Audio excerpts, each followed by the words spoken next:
નમસ્કાર વિદ્યાર્થી મિત્રો, હું ભાવેશ મેં શ્રી સ્વામિનારાયણ વિદ્યાસાગર સ્કૂલની શૈક્ષણિક યુટ્યુબ ચેનલ અને શૈક્ષણિક વોટ્સએપ ગ્રુપમાં ફરી એક વખત ધોરણ 11 કોમર્સના દરેક વિદ્યાર્થી ભાઈઓ અને બહેનોને માતૃભાષા વિષય ગુજરાતીના ઓનલાઈન ક્લાસમાં સ્વાગત કરું છું.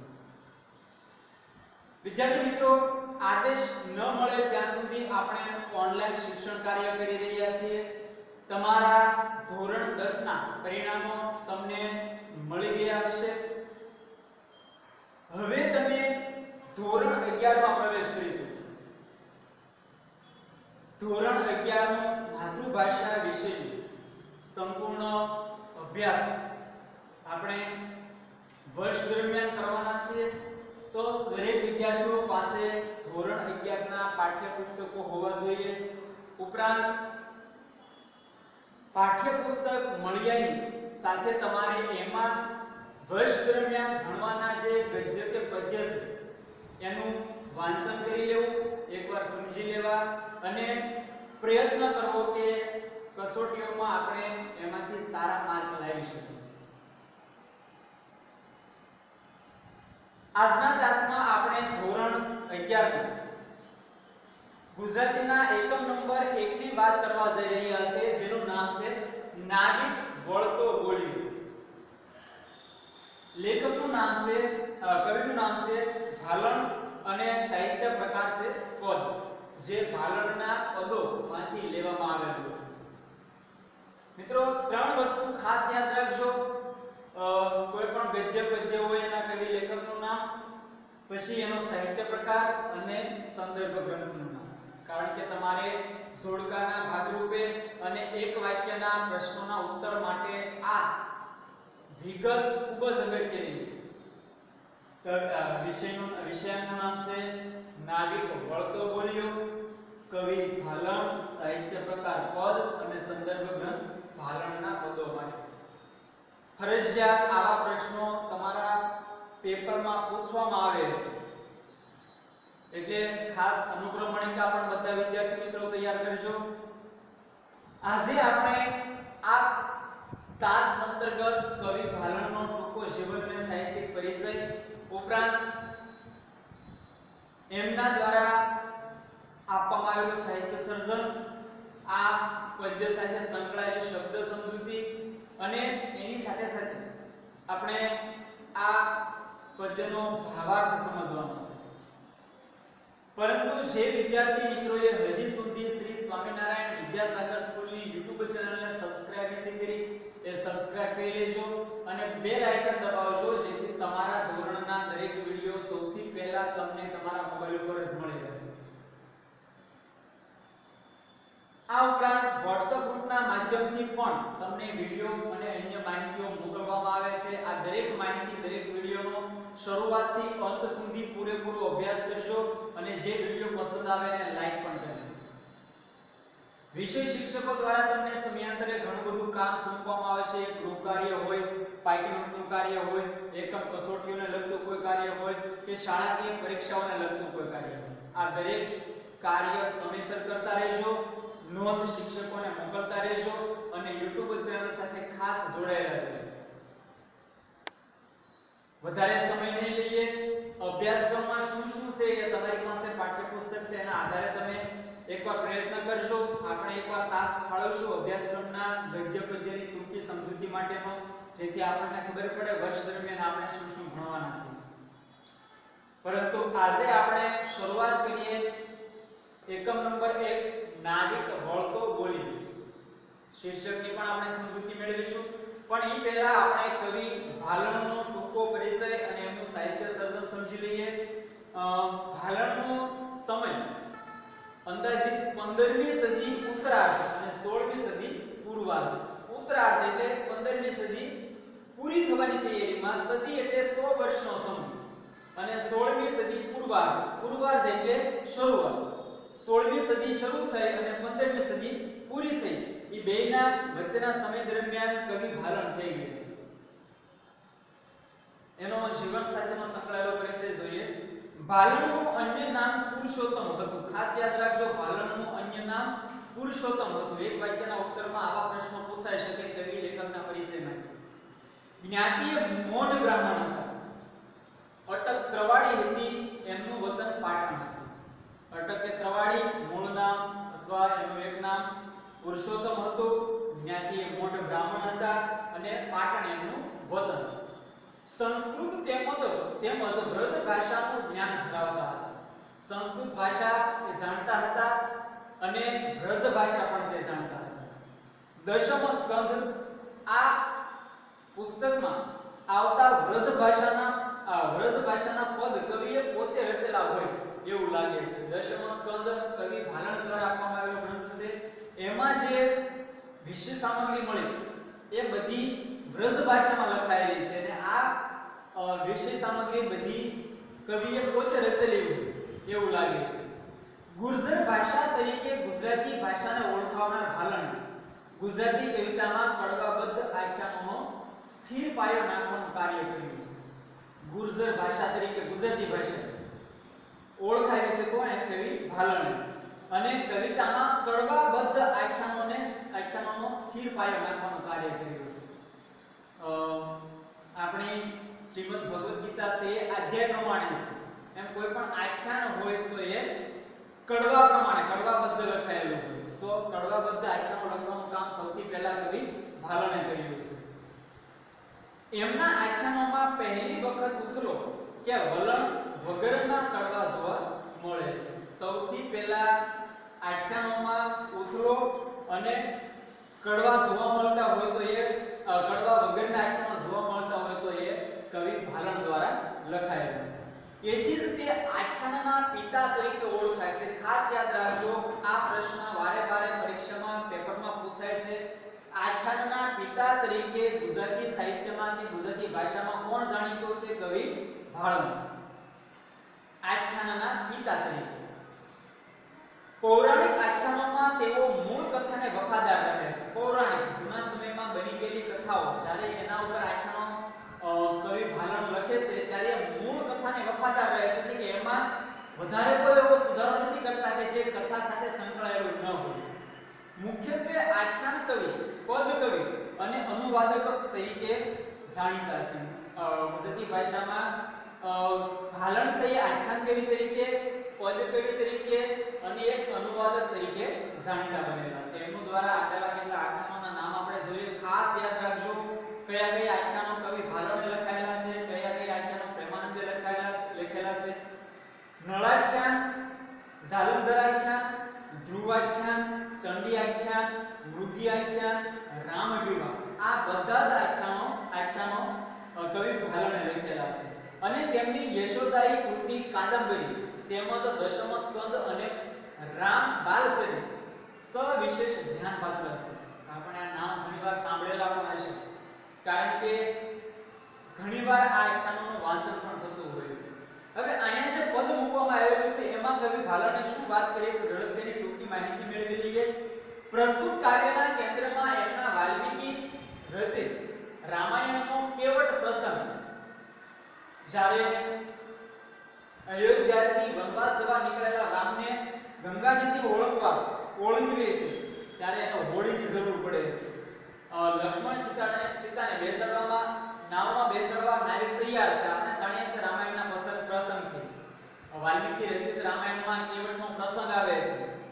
કેવટ એક હોડી ચલાવનાર જે વ્યક્તિ છે એનું નામ છે અને રામને વનવાસ થયો છે ત્યારે એને નદી પાર કરવા માટે એક હોડીની જરૂર પડે છે. આ પ્રસંગની વાત અહીંયા કરી છે. નાવિક છે જે કેવટ છે એ લક્ષ્મણ અને સીતાને નાવમાં બેસાડવા તૈયાર છે, પણ રામને નાવમાં બેસાડવાની ના કહે છે. રામને કહે છે કે તમે મારી નાવમાં બેઠતા નહીં. તમારી સાથે છે લક્ષ્મણ અને સીતાજી, એ ભલે નાવમાં બેસે પણ તમે ન બેઠતા. કેમ? નાવિકે સાંભળ્યું છે કે ઋષિના શાપથી પથ્થર બનેલી અહલ્યા રામની ચરણ રસથી જીવિત સ્ત્રી બની ગઈ છે. શા માટે એને બેસાડવાની ના પાડી? કારણ કે નાવિકે કેવટે એક કથા સાંભળેલી છે કે ઋષિના શાપથી પથ્થર બની ગયેલી અહલ્યા રામના ચરણનો સ્પર્શ થતા એ જીવંત સ્ત્રી બની ગઈ. હવે જો રામની ચરણ રજ હોડીને સ્પર્શે, ચરણ પગ પર રહેલી ધૂળ જો હોડીને અડે સ્પર્શે તો હોડી પણ સ્ત્રી બની જાય એવું એ માને છે કે પથ્થરને અડતા પથ્થરમાંથી સ્ત્રી બની ગઈ આ ભલે લાકડાની હોડી રહી એને પણ જો સ્પર્શ થયો રામના પગનો ચરણ રજનો તો હોડીમાંથી સ્ત્રી બની ગઈ હોય તો એવી હોડી સમજ નાવિકને મૂંઝવે છે આ નાવિક દ્વારા કરેલી યુક્તિ છે ખરેખર એવું છે ને પણ એ શું કરવા માંગે છે નાવિકને ઘેર એક સ્ત્રી એટલે કે એની પત્ની તો છે ચરણ સ્પર્શથી બીજી સ્ત્રી થાય તો બંને સ્ત્રીઓનું ભરણ પોષણ તે કેવી રીતે કરે નાવિકના ઘરે એની પત્ની છે અને રામના ચરણ સ્પર્શથી હોડીમાંથી સ્ત્રી બની જાય તો બીજી સ્ત્રીનું ભરણ પોષણ એ કેવી રીતે કરશે આજીવિકાનું એકમાત્ર સાધન એમની હોડી છે કે છીનવાય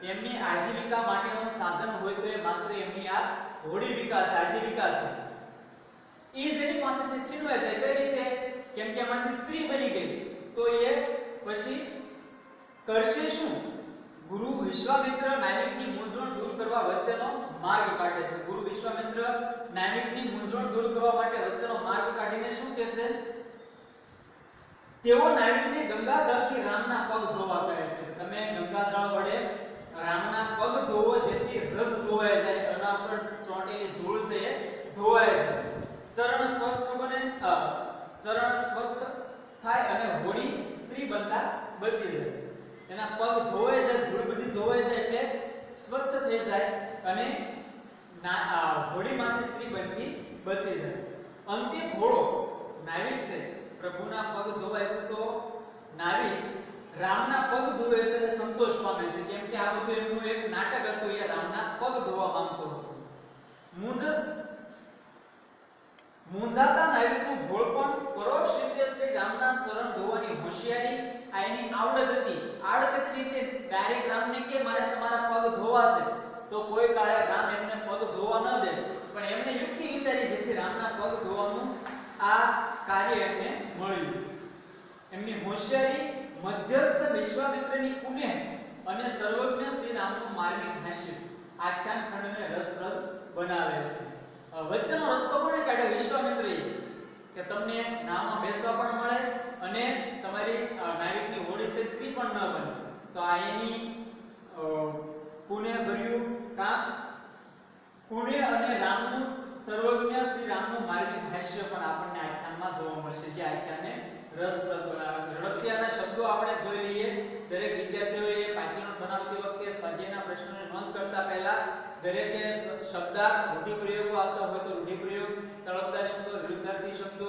લખી લેવાના ફરજિયાત રહે છે સ્વામ એટલે સ્વામી નાથ પણ અહીંયા રામ માટે વપરાયેલો આ શબ્દ છે ચરણ રેણ એટલે ચરણ રજ ચરણ પરની ધૂળ પગની રજ કે ધૂળ અહલ્યા એક પૌરાણિક પાત્ર છે એવું કહેવાય છે કે ગૌતમ ઋષિના શાપથી શાપિત થયેલી એમની પત્ની છે જે પથ્થર બની ગઈ ગૌતમ ઋષિની પત્ની સહી એટલે ખરી અથવા સાચી પાષાણ એટલે શિલા કે મોટો પથ્થર ફીટી એટલે મટી માટી બની કાષ્ઠ એટલે લાકડું પેર એટલે પેર રીતે તજવીજ કે વ્યવસ્થા વિશ્વામિત્ર એટલે એક ઋષિનું નામ છે રામના જે ગુરુ છે પાખાલો એટલે પખાળો પાણીથી ધુઓ એવા અર્થમાં લઈશું અશરણ શરણ એટલે અશરણના શરણ રૂપ અથવા તો નિરાધારના આધાર પણ અહીંયા આ શબ્દ રામ માટે વપરાયેલો છે ચરણ એટલે ચરણ અથવા પગ ઝડપથી આપણે નોંધ કરીએ ભાવાર્થની નાવિક વળતો બોલ્યો કવિ ભાલણના પદોમાંથી લેવામાં આવેલું સરસ મજાનું આ પદ છે ભાવાર્થ એક એક પંક્તિનો સમજતા જઈએ નાવિક વળતો બોલ્યો પહેલા શીર્ષક આપણે સમજી લઈએ આ શીર્ષક આપણે સાંભળીએ નાવિક વળતો બોલ્યો એનો અર્થ એ થયો કે આગળ ઘણો બધો સંવાદ થઈ ગયો છે રામ અને નાવિક વચ્ચે ઘણી બધી વાત થઈ ગઈ છે આ વાતના અંતે અથવા આ વાત થયા પછી નાવિક રામને ઉત્તર આપે છે વળતો જવાબ આપે છે એટલે આગળની ઘટના શું બની છે એની આપણને વાત નથી કરી પણ નાવિકે બોલવાનું શરૂ કર્યું ત્યારની આપણે આ ઘટના છે ભણીએ છીએ એટલે નાવિક વળતો બોલ્યો રામને કહે છે નાવિક વળતો બોલ્યો સાંભળો મારા સ્વામી નાવિકે વળતો ઉત્તર આપતા રામને શું કીધું સાંભળો મારા સ્વામી હે મારા નાથ હે સ્વામી હે શ્રી રામ તમે મારી વાત સાંભળો सात सहुके नावे बेसो नहीं बेसाરું રામ। સાત સહુકે એટલે તમારી સાથે જે કોઈ છે, કોણ કોણ હતા? સીતાજી હતા અને લક્ષ્મણજી હતા। સાત સહુકે નાવે બેસો, તમારી સાથે છે લક્ષ્મણ સીતાજી, એ નાવમાં બેસી જાઓ, નહીં બેસારું રામ, પણ રામ હે શ્રી રામ હું તમને નાવમાં બેસવા દઈશ નહીં। શા માટે? વાર્તા મેં સાંભળી છે ચરણ રેણની અપાર, અપાર એટલે ઘણી બધી, મેં તો તમારા ચરણોનો સ્પર્શ થઈને જે કાંઈ બન્યું છે એવી ઘણી બધી વાર્તાઓ સાંભળેલી છે। તમારા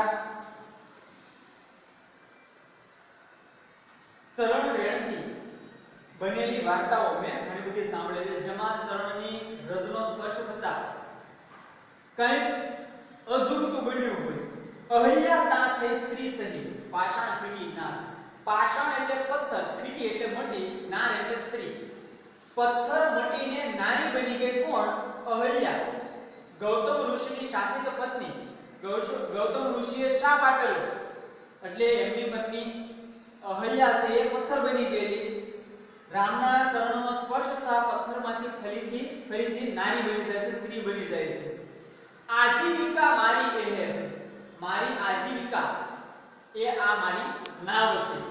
જુઓ મન વિવેક, કેવી રીતે રામને સમજાવે છે, કોણ? નારી કેવળ રામને સમજાવે છે કે આ મારી આજીવિકા છે, મારું ભરણ પોષણ કરે છે, મારું પેટ ભરે છે। સ્ત્રી ખાતા વાર ન લાગે કાષ્ટ પાષાણ એક, ઈ ભલે પથ્થર હતો અને આ નાવ મારી લાકડાની છે, પણ કાષ્ટ પાષાણ, કાષ્ટ એટલે લાકડું, પાષાણ એટલે પથ્થર, કાષ્ટ હોય કે પથ્થર હોય બંને એક જ કહેવાય, એમાંથી સ્ત્રી ખાતા વાર ન લાગે જો રામના ચરણનો સ્પર્શ થાય તો। આજીવિકા ભાગે મારી, આગે એક સ્ત્રી છે ઘેર, જો આમાંથી સ્ત્રી બની જશે નારી ઘોડીમાંથી નાવમાંથી તો મારી આજીવિકા ભાંગશે।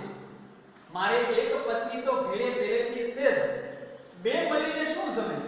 હું શી કરું તો આ પેર, શું કહેશે? બે સ્ત્રી મારે થશે તો બેને હું શું જમાડીશ? બે મળીને શું જમશે? હું શું કરું તો આ પેર, હું એને કઈ રીતે પાળી શકીશ? હસી વિશ્વામિત્ર બોલ્યા ચરણ રેણે સ્ત્રી થાય, શું કહેશે? વિશ્વામિત્રે આ સંવાદ સાંભળ્યો, હસીને એને શું કીધું? ચરણ રેણે સ્ત્રી થાય એટલે કે ચરણ સ્પર્શથી, ચરણની ધૂળથી, રજથી જો નાવમાંથી સ્ત્રી બની જતી હોય તે માટે ગંગાજળ લઈને પખાલો હરી પાય।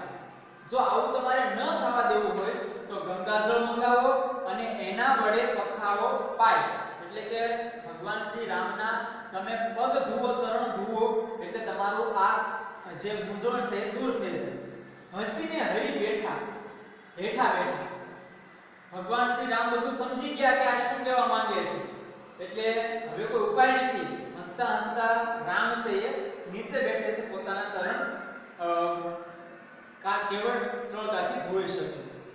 હસીને હરી બેઠા હેઠા રામ અશરણ શરણ, નિરાધારનો આધાર અત્યારે જમીન પર બેઠો છે।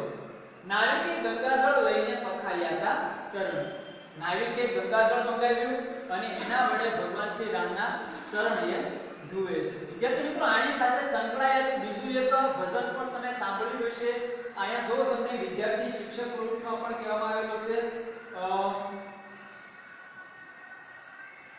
એની સાથે સંકળાયેલું બીજું એક કાવ્ય, વડીલો પાસેથી રામાયણનો કેવળ પ્રસંગ સાંભળો અને પગ મને ધોવા દો રઘુરાય, દુલાભાઈ કામનું આ ભજન મળે તો સાંભળજો। પગ મને ધોવા દો રઘુરાય, શક મને પડ્યો મનમાં, પગ મને ધોવા દો રઘુરાય। રામ લક્ષ્મણ જાનકી વનમાં જાય, આ ભજન સાંભળજો। સાથે સાથે બીજી પ્રવૃત્તિ તમને જે કહેવામાં આવેલી છે ગૌતમ ઋષિના શાપિત પત્ની અહલ્યા વિશે આપણે ટૂંકમાં માહિતી મેળવી લઈએ। ગૌતમ ઋષિની પત્નીનું નામ છે અહલ્યા, જંગલમાં આશ્રમ બાંધીને રહે છે। ગૌતમ ઋષિ ઘરેથી બહાર ગયા છે, એમની પત્ની ઘરે એકલા છે। ગૌતમ ઋષિનું રૂપ ધરીને કોઈ દેવ છે એ આવે છે, ગૌતમ ઋષિના પત્નીને અહલ્યાને મળે છે। એ સમય દરમિયાન ગૌતમ ઋષિ આવે છે, બંનેને સાથે જુએ છે એટલે કંઈ પણ વિચાર્યા વગર પોતાની પત્નીને એ શાપ આપે છે અને પથ્થર બની જાય છે અને સાથે સાથે એના પ્રાયશ્ચિત તરીકે કહે છે રામના ચરણોનો સ્પર્શ જ્યારે તને થશે ત્યારે એમાંથી તું પાછી પથ્થરમાંથી સ્ત્રી બની જઈશ. તો આવી કંઈક ઘટના રામાયણમાં વિસ્તારથી આપણને મળશે. સમય મળે આપણે ફરીથી એની એકવાર વાત કરી લઈશું. સાથે સાથે તમને કીધું કે વડીલો પાસેથી કેવળ પ્રસંગ સાંભળો અને એની ચર્ચા કરો. દુલાભાઈએ કાગળનું પગલું અને ધોવા જેવો મેળવીને એનું ગાન કરો. અહલ્યાનો વ્યક્તિગત પરિચય પણ આપણે કરીશું. આજનો ઘણો સમય થઈ ગયો છે, ફરીથી આપણે વિસ્તારપૂર્વક એની વાત કરીશું. દરેક વિદ્યાર્થી મિત્રો વિડિયોનો પૂરો અભ્યાસ કરજો. વિડિયો પસંદ આવે તો લાઈક કરવાનું ન ભૂલતા. ફરીવાર મળીશું નવા એક ગદ્ય પદ્ય સાથે. ત્યાં સુધી રજા આપશો મને. દરેક વિદ્યાર્થી મિત્રોને મારા જય સ્વામિનારાયણ. આપનો દિવસ શુભ રહે.